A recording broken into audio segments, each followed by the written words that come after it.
नमस्ते। आज हम जिस विश्लेषण पर चर्चा करने वाले हैं वो किसी आम परेशानी पर नहीं है। हम बात कर रहे हैं भागवत गीता की।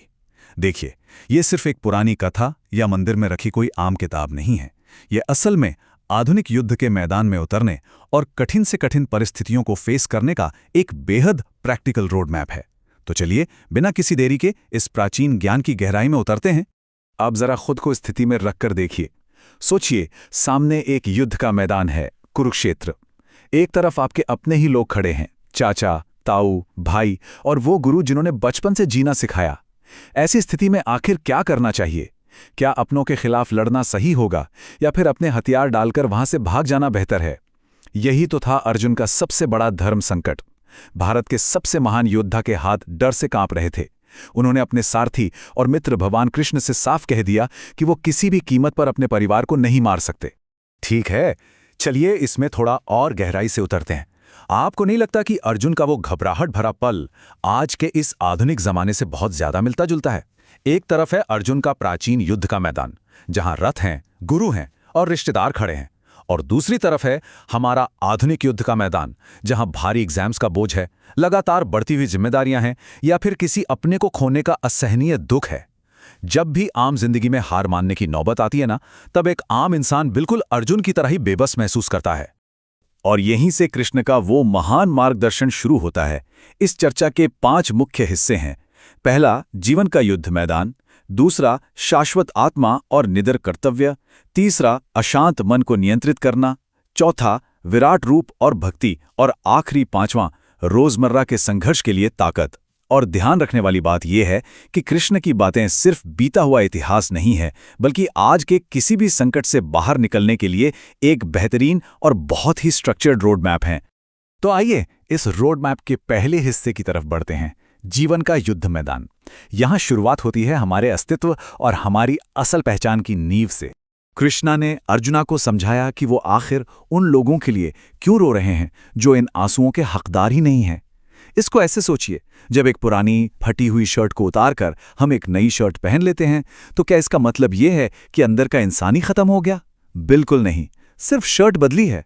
ठीक उसी तरह ये जो भौतिक शरीर है, ये एक पुरानी शर्ट की तरह अस्थायी है, लेकिन हमारी जो असल आत्मा है वो शाश्वत है, वो कभी नहीं बदलती। मौत दरअसल सिर्फ एक नया शरीर धारण करने की एक आम सी प्रक्रिया है।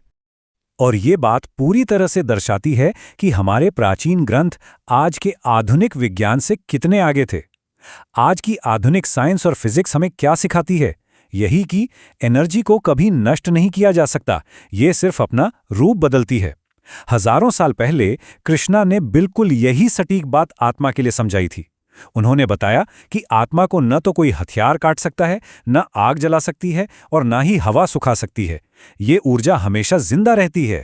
अब यहां से एक बड़ा सवाल ये उठता है कि जब आत्मा कभी मरती ही नहीं, तो इस बात का हमारे रोज के कामों पर क्या असर पड़ना चाहिए? ये हमें ले जाता है हमारे दूसरे हिस्से पर, शाश्वत आत्मा और निडर कर्तव्य। अर्जुना ने भी यही सोचा कि अगर आत्मा अमर है तो फिर ये युद्ध लड़ने या कोई भी कठिन काम करने की जरूरत ही क्या है? यहां पर कृष्णा कर्म योग का एक जबरदस्त नियम समझाते हैं। कर्तव्य के नियम बहुत सीधे हैं। पूरी निष्ठा से अपना काम कीजिए और दूसरों की सच्चे दिल से मदद कीजिए। लेकिन आखिर छोड़ना क्या है? नतीजों से लगाओ, आने वाले मार्क्स या प्रमोशन की चिंता, और सबसे बड़ी आफत कि लोग क्या कहेंगे, इन डर को बिल्कुल त्यागना होगा। असली और गहरी शांति किसी चीज के मिलने या छूटने की चिंता में नहीं, बल्कि अपना काम बेहतरीन ढंग से करने में मिलती है। चलिए देखते हैं कि वक्त का ये चक्र काम कैसे करता है। जब अर्जुना पूछते हैं कि कृष्णा, ये अनमोल ज्ञान देने वाले आखिर हैं कौन, तो रहस्य का पर्दा उठता है। इतिहास के पन्नों को देखें तो पहले युग में नरसिंह रूप में प्रहलाद की रक्षा, दूसरे में वामना बनकर अहंकारी राजा बलि को झुकाना, तीसरे में रामा रूप में रावण का वध, और चौथे में कृष्ण रूप में गोवर्धन पर्वत उठाना। एक बात बिल्कुल साफ है, जब जब धर्म का पतन होता है और बुराई अपनी हदों को पार करती है, तब तब दुनिया में संतुलन बनाने के लिए ईश्वर किसी न किसी रूप में वापस जरूर आते हैं। ये सब सुनने के बाद क्या आपके जहन में ये स्वाभाविक सवाल नहीं आता कि इस दिव्य शक्ति से आखिर हकीकत में जुड़ा कैसे जाए? यही हमारा तीसरा हिस्सा है, अशांत मन को नियंत्रित करना। कृष्णा हमारे मन की तुलना एक बेहद सटीक और मजेदार उदाहरण से करते हैं। वो कहते हैं, मन एक अशांत बंदर की तरह है, जरा ध्यान से सोचिए कि हमारा दिमाग सच में ऐसा ही नहीं है। ये लगातार बीते हुए कल की पुरानी बातों और आने वाले कल की अनजानी चिंताओं के बीच छलांग लगाता रहता है। एक इच्छा खत्म हुई नहीं कि दूसरी पर कूद गया। और ध्यान देने वाली बात यह है कि यही आदत हमारे डर, स्ट्रेस और हर तरह के कंफ्यूजन की सबसे बड़ी जड़ है।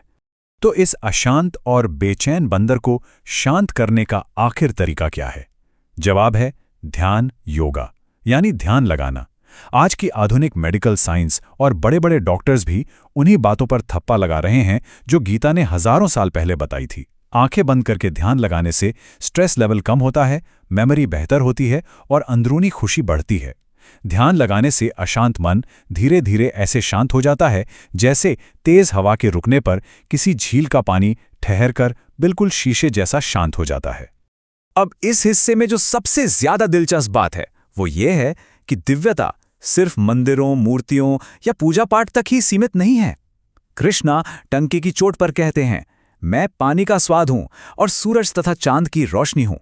जब भी प्यास लगने पर पानी पिया जाए या आसमान में खिलता चमकदार सूरज देखा जाए तो समझिए उस वक्त सीधे तौर पर ईश्वर को महसूस किया जा रहा है। ये छोटी सी पर गहरी समझ हर निवाले, हर सांस और हर धड़कन को इबादत में बदल देती है। इंसान इस विशाल ब्रह्मांड में कभी भी अकेला नहीं है। लेकिन देखिए, हम इंसान हैं और हमारा शंकी दिमाग हमेशा ठोस प्रमाण मांगता है। तो चलिए चौथे भाग की तरफ बढ़ते हैं, विराट रूप और भक्ति। अर्जुन बेहद विनम्रता से हाथ जोड़कर कहते हैं कि उन्हें इस दिव्य शक्ति का असली रूप देखना है, उन्हें प्रमाण चाहिए। तब कृष्ण अपना विश्व रूपा प्रकट करते हैं और ये रूप इसकी कल्पना करना भी रोंगटे खड़े कर देता है। इसमें अनगिनत चेहरे हैं, अनंत हाथ हैं और हर दिशा से आग उगलते हुए असंख्य सूरज हैं। एक ही वक्त पर नई सृष्टि बन भी रही है और विनाश सब कुछ निगल भी रहा है।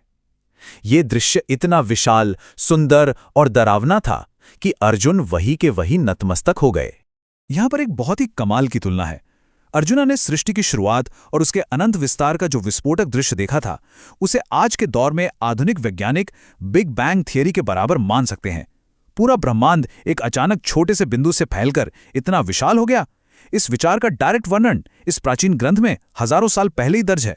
वाकई ये दिमाग की सारी नसें खोल देने वाला तथ्य है। इस अनंत और ब्रह्मांडीय रूप को देखने के बाद कृष्ण सबसे आसान मार्ग बताते हैं, भक्ति योगा। इसके सिर्फ 3 कदम हैं।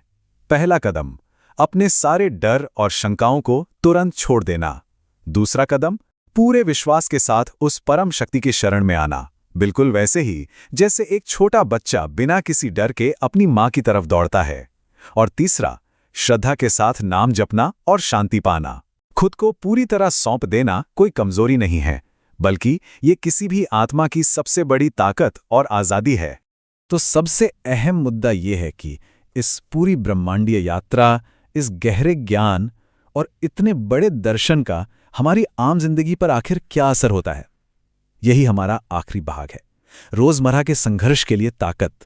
इस पूरी चर्चा का सबसे बड़ा निचोड़ पता है क्या है? कृष्णा और अर्जुन की इस बेहतरीन बातचीत ने अर्जुन के सामने से युद्ध को मैजिकली खत्म नहीं किया। युद्ध का मैदान वही था, दुश्मन वही थे और समस्याएं भी बिल्कुल वही थीं। लेकिन गीता ने उन समस्याओं को जादू से गायब करने के बजाय उनका निडरता से सामना करने की ताकत दी। इस लंबी चर्चा के बाद अर्जुन का दिल और दिमाग पूरी तरह से बदल चुका था। वो अंदर से एक नए और अनंत गुना मजबूत इंसान बन चुके थे। और अब आखिरी पर सबसे जरूरी बात जो सीधे हमारे जीवन से जुड़ी है। जीवन में एक के बाद एक नए संघर्ष आते ही रहेंगे, पर जब कोई नया युद्ध शुरू होगा, चाहे वो ऑफिस की परेशानी हो, रिश्तों की उलझन हो या जिंदगी का कोई कठिन फैसला, क्या उस वक्त कृष्ण की ये सादियों पुरानी आवाज जहन में आएगी? क्योंकि ये प्राचीन चर्चा आज के आधुनिक दौर में भी उतनी ही ताकतवर है। आज के इस विश्लेषण में बस इतना है। इस ज्ञान को और इस ताकत को हमेशा अपने साथ रखिए।